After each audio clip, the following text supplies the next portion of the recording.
Ya, skuad Garuda akhirnya berhasil memastikan satu tempat di babak keempat kualifikasi Piala Dunia 2026 usai mengalahkan China malam kemarin. Nah, ini artinya peluang Indonesia untuk bermain di Piala Dunia 2026 ini masih sangat terbuka lebar. Nah, lalu siapa saja calon lawan Indonesia di babak keempat dan bagaimana peluangnya? Nah, kita akan membahasnya bersama dengan mantan penyerang timnas Indonesia Indrianto Nugroho dan pengamat sepak bola Muhammad Kusnaini. Bung Indri, selamat sore. Selamat sore, Selamat Mas Egan. petang, Mas Egan. Ya, terima kasih atas waktunya bersama kami di Prime Time News. Meski Indonesia masih menyisakan satu pertandingan melawan Jepang pada 10 Juni nanti, namun hasilnya sudah tidak berpengaruh. Nah, Garuda sudah memastikan diri lolos ke babak keempat kualifikasi Piala Dunia 2026 berkat hasil di pertandingan yang lain, yaitu kemenangan Arab Saudi di kandang Bahrain. Nah, di klasemen sementara grup C ini Indonesia menempati urutan keempat dengan mengumpulkan 12 poin.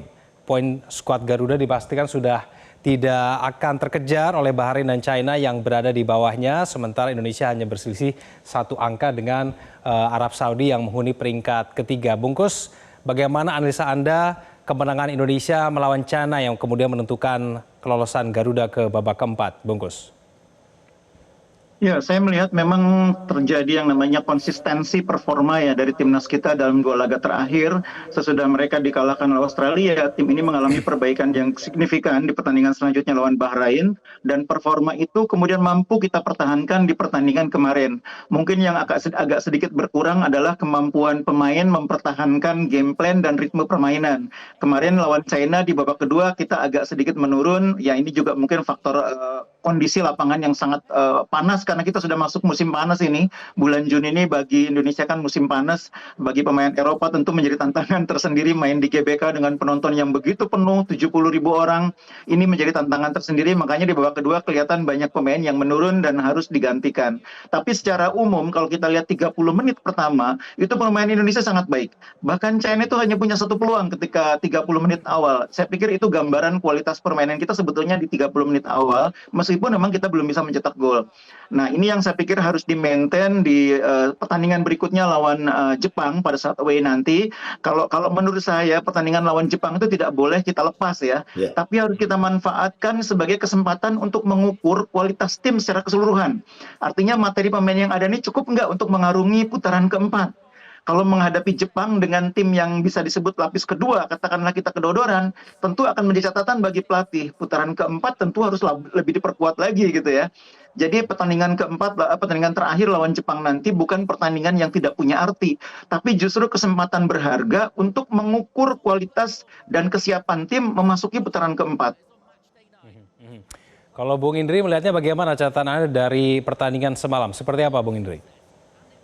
Pertandingan semalam menurut saya sangat luar biasa. Tadi Bungkus sudah bilang hanya 30 menit di awal kita punya kesempatan banyak sekali dan satu gol juga. Tapi paling nggak ini buat ke depan pemain-pemain kita harus lebih meningkatkan kualitas fisiknya.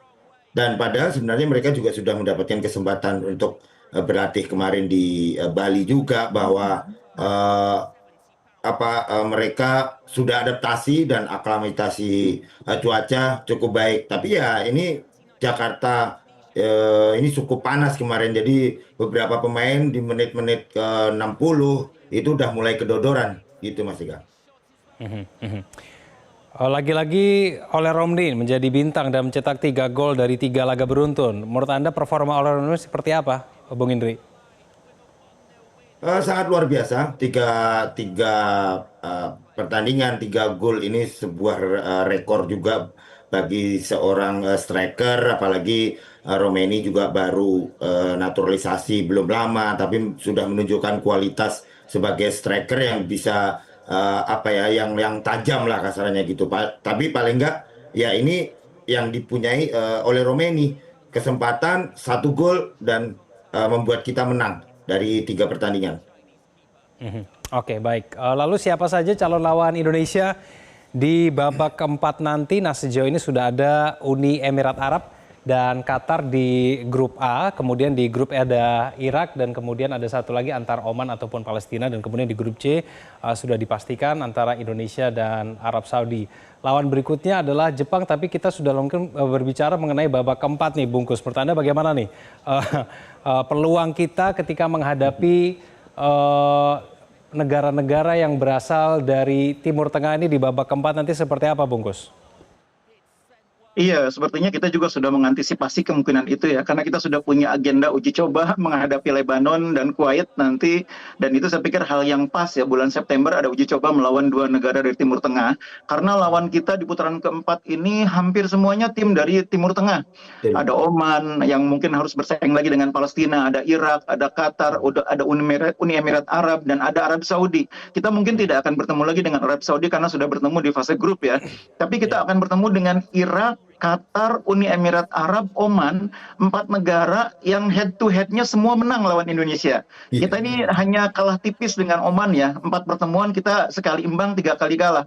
Tapi kalau lawan Qatar itu kita 9 kali menang, itu 9 kali main itu hanya sekali menang, 6 kali kalah. Kemudian lawan Irak 10 kali main, 9 kali kalah. Jadi dengan negara-negara Timur Tengah, kita yang agak imbang itu dengan Palestina. 3 kali main, 1 kali imbang, 1 kali menang, 1 kali kalah. Dan ketemu dengan Palestina kan belum terlalu lama ya, 2 tahun lalu kalau nggak salah. Jadi memang kalau kita bertemu dengan Palestina mungkin agak sedikit beruntung ya. Tapi kalau kita bertemu dengan negara yang lain, Oman, Irak, Qatar, Uni Emirat Arab, bahkan Arab Saudi, itu head to head-nya kita kalah jauh.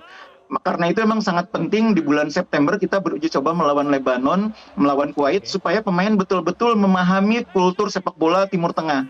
Nah, kita juga beruntung sudah 2 kali ketemu dengan Bahrain, ketemu dengan Arab, bahkan 4 kali ya kalau home and away. Dan itu sangat membantu pelatih maupun pemain mengenali permainan sepak bola Timur Tengah.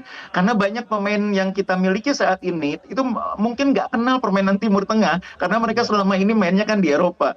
Nah, saya pikir yang paling penting selain soal mengenali cara main tim-tim Timur Tengah, yang itu saya bilang tadi bahwa kita harus mengukur kemampuan tim kita sendiri.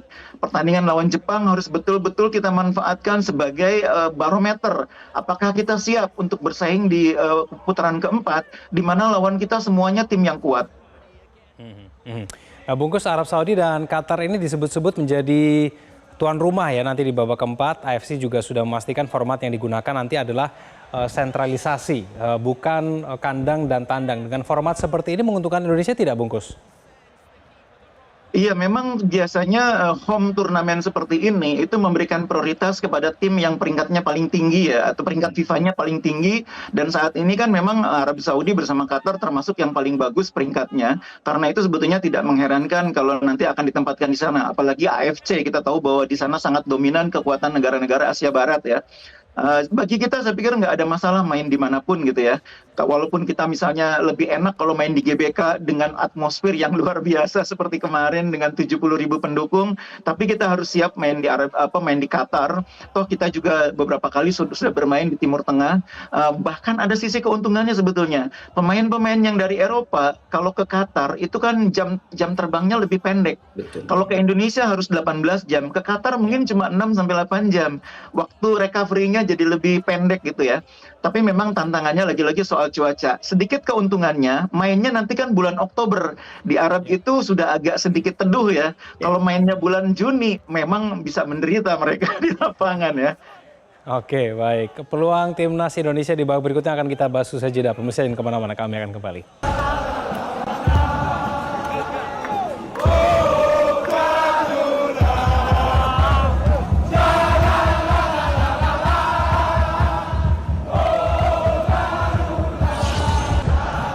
Terima kasih Anda masih bersama kami di Prime Time News. Pemirsa, kami akan hadirkan sekarang bagaimana kemudian proses terjadinya gol yang menjadi gol kemenangan antara Indonesia melawan China tadi malam. Nah, ini diawali dengan aksi Ricky Kambuaya yang menjadi awal terciptanya penalti dan sampai membuat wasit akhirnya meninjau VAR. Nah, apakah memang layak penalti? Nah, ini tentunya menjadi perdebatan, tapi terlihat jelas dalam video ini bahwa ada kaki pemain belakang Cina yang memang menyentuh Ricky Kambuaya. Bukan begitu, Bung Indri ya? Menurut Anda ini memang betul. Jelas sekali ini penalti, Bung Indri? Iya, menurut saya ya kalau ini menurut saya ini 50-50 ya, Mas Ega. Di satu sisi sebenarnya pemain China hanya untuk tutup apa ya istilahnya, tutup badan, tapi satu kakinya menyentuh kaki dari Kambuaya. Jadi ada sepatu fullnya kena di eh, kakinya atau masuk di sepatunya juga saya lihat ya. Jadi ada sedikit sentuhan juga. Tapi menurut Anda sendiri penampilan dari Ricky Kambuaya kemarin seperti apa, Bung Indri? Oh, luar biasa.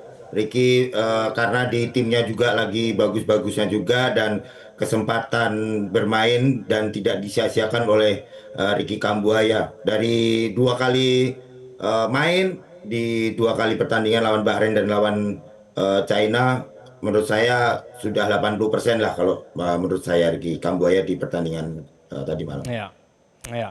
Bungkus, sebelum pertandingan banyak yang kemudian bertanya-tanya siapa yang akan menggantikan Marcelo Ferdinand dan kemudian dengan Ragnar Rotmangun yang menggantikan adalah Ricky Kambuaya dan Egy Maulana Fikri. Menurut Anda kedua pemain ini apakah kemudian bisa maksimal betul tadi malam, Bungkus?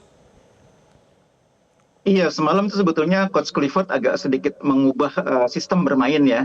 Kalau di laga sebelumnya kan memang dia lebih ke 3-4-3 ya. Semalam itu saya lebih melihat dia bermain agak 3-4-1-2, di mana Egy bermain dengan Ole sebagai dua striker, meskipun Egy juga agak sedikit ke belakang sebetulnya. Ricky menjadi pemain yang bermain lebih free roll di tengah ya. Nah itu cara main yang agak berbeda dibanding laga sebelumnya, di mana Orat Mangun di kiri, Marcelino di kanan itu lebih betul-betul sebagai pemain yang mensupport pergerakan Ole. Tapi memang kita melihat bahwa Ricky ini dua pertandingan terakhir sangat efektif perannya ya. Entah sebagai gelandang tengah atau seperti yang dimainkan semalam lebih free roll, dia bermain dengan kepercayaan diri yang tinggi. Nah ini yang menarik, pemain itu ketika di level klubnya sedang dalam kepercayaan diri yang tinggi, sedang dalam grafik permainan yang bagus, itu biasanya kalau diberi kepercayaan di timnas pun mampu menunjukkan kualitasnya. Betul. Itu juga terjadi pada kasus Beckham Putra Nugraha. Dia bermain sangat bagus musim ini bersama Persib. Jadi dia direkrut timnas itu bukan karena faktor Persib juara, tapi memang grafik permainan dia tuh lagi bagus. Dan dia membuktikannya ketika diberi menit bermain, meskipun tidak terlalu lama, dia bisa berkontribusi, bahkan hampir bikin assist. Nah ini saya pikir juga akan menjadi catatan menarik bagi Coach Clifford dan jajaran pelatih, bagaimana mereka lebih memberi kepercayaan kepada pemain-pemain lokal, terutama yang performanya memang sedang tinggi. Saya justru melihat salah satu yang menjadi catatan kemarin, kita ketika Ole sudah agak kelelahan, sebetulnya kita nggak punya striker yang bisa menggantikan peran Ole. Ramadan Sananta dimainkan pun sebetulnya tidak banyak berkontribusi ya. Ini menjadi catatan ya, karena sebetulnya di dalam tim ini yang punya kemampuan menggantikan Ole itu sebetulnya Sananta yang kita harapkan. Tapi Sananta di klubnya, di Persis Solo kan juga sedang menurun. Di timnas terbukti dia juga tidak bisa terlalu perform. Nah saya berharap Ole juga punya, Clifford harus punya perhatian juga terhadap perkembangan Sananta. Kalau perlu Sananta ini dititipkan ke timnas U23 yang nanti akan bermain di turnamen-turnamen U23 supaya dia confidence-nya lebih naik ya. Karena kita sebetulnya butuh Sananta. Karena di depan ini kita hanya punya satu striker murni saat ini, Ole. Nah kalau Sananta tidak bisa mengcover, kan agak repot juga timnas senior. Ya, Bungkus, saya ke Bung Indri. Bung Indri, pencermatan Anda mengenai pemain-pemain lokal yang kemudian diturunkan oleh Patrick Kluivert tadi malam seperti apa, Bung Indri? Ya, secara keseluruhan pemain-pemain lokal kita cukup luar biasa, Mas Ega, bahwa ada Egy di depan, ada Kambuaya, terus ada satu lagi di sisi sebelah kanan. Ini sangat luar biasa karena yang tadi Bung Gus bilang bahwa mereka lagi bagus-bagusnya di tim mereka masing-masing, di Dewa United, terus di Persib juga. Dan saya jujur apresiasi buat Beckham yang masuk di babak kedua walaupun cuma sebentar tapi sudah menunjukkan kualitas bahwa pemain ini patut untuk ditarik untuk main di timnas gitu Mas Ika. Ya, kami juga menampilkan beberapa cuplikan mengenai peluang-peluang yang didapatkan oleh Egy Maulana Fikri, performa Beckham Putra, tapi kemudian juga yang menjadi pencermatan kemarin mengenai Emil Audero, Bungkus. Apakah kemudian Emil Audero kemarin betul-betul bisa menunjukkan bahwa ia memiliki kemampuan yang paling tidak setara dengan Martin Pas, Bungkus? Iya, dalam wawancara dengan Metro TV juga kan sebelum pertandingan, saya masih ingat sore itu kan saya juga ditanya pertanyaan yang sama, apakah kita akan menghadapi hambatan dengan tidak bermainnya Martin Pas. Waktu itu kan saya juga bilang, jangan lupa Audero itu 7 musim bermain di Serie A. 5 musim bersama Sampdoria, 1 musim bersama Inter Milan, dan 1 musim bersama Como. Jadi ini kiper yang sudah tidak perlu kita pertanyakan kualitasnya. Dan Ya, kita tidak bisa melihat bagaimana penyelamatan Audero yang sangat gemilang ya, sebuah penyelamatan yang menurut saya hanya bisa dilakukan oleh kiper-kiper yang punya kualitas ya. Jadi menurut saya kita beruntung sekarang punya minimal 2 kiper yang kualitasnya setara, ditambah Ya. kiper lokal yang kualitasnya juga tidak terlalu jauh. Ada Reza, ada Hernando, ada Nadeo. Ini kiper-kiper lokal yang juga sangat bagus kualitasnya. Saya tidak terlalu khawatir sebetulnya dengan kiper, dengan lini pertahanan, tengah juga semakin membaik. Bagi saya PR-nya tetap siapa yang bisa menggantikan ketika Ole tidak dalam performa atau mulai kelelahan. Itu PR yang belum selesai. Oke, baik. Untuk laga melawan Jepang, Bung Indri menurut Anda apa yang harus dibenahi dan apa yang diperbaiki supaya kemudian kita bisa tampil lebih maksimal lagi? Terakhir, Bung Indri. tetap harus ada TC lagi, mereka harus persiapkan lagi walaupun cuma sebentar, ini paling 3 hari recovery-nya. Ya saya berharap recovery ini bisa membuat pemain-pemain kita lebih bugar lagi melawan Jepang. Dan ya mungkin tadi Bungkus bilang kita harus terus memberikan bentuk latihan untuk para striker kita. Karena selama ini kita cuma 1 gol, 1 gol, 1 gol di setiap Iya. pertandingan. Padahal gelandang-gelandang kita itu mempunyai kualitas-kualitas yang sangat luar biasa. Bisa melakukan 1-2 atau ya saya berharap mereka bisa shooting dari second line kita. Karena itu yang salah satu dari set play, kalau tidak bisa ya melakukan ada set piece sama shooting dari jarak 20 meter, Mas Ega. Oke, baik. Semoga laga melawan Jepang nanti timnas tetap bisa maksimal dan mungkin bisa meraih kemenangan. Terima kasih Bungkus, Bung Indri sudah bergabung sama kami di Prime Time News. Selamat malam. Jelajahi cara baru mendapatkan informasi. Download Metro TV Extend sekarang.